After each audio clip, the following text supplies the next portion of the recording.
হইল গিয়া কত 4 সেন্টিমিটার, একটা হইল গিয়া 5 সেন্টিমিটার, একটা হইল গিয়া 6 সেন্টিমিটার। এখন ত্রিভুজ যে কোনো রেখাংশ লইলাম, যে কোনো রেখাংশ থাকি যে কোনো একটা বাহুর দেশাটা কাটলো, ইচ্ছা স্বাধীন তোমার।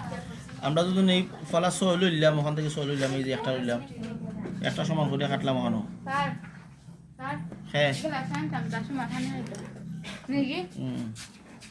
তো এই যে ওখান থেকে একটা বৃত্ত যেসান আসলে কোনটা নাই বাদে ওইটা সমান করি। তিনটা বাহু হইতো আর কি, এত বোধ তিন রকম খেলা যাবে এখানে লইটা।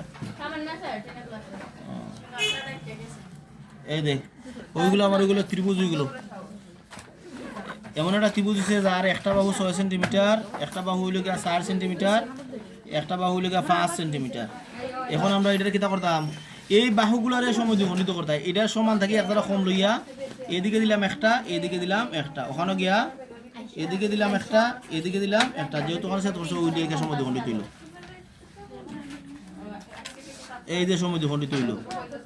এরপরে হইল গিয়ে আমরা এই বাহুটারে এই যে সমান থেকে কিছু দিলাম, এই দিলাম একটা, এই দিলাম একটা, এখানে গিয়ে ও দিলাম একটা, এখানে ও দিলাম একটা।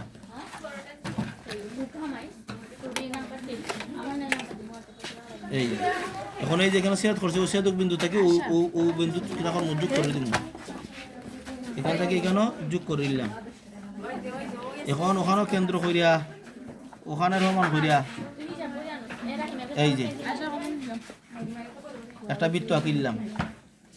এই যে বৃত্তটা তিনখানো সইয়া আইছে, এটা হইল গিয়া এ, এটা হইল গিয়া বি, এটা হইল গিয়া সি। এই যে তিনটা কোনো স্পর্শ করেছে, এটার নাম হইল গিয়া পরিবৃত্ত।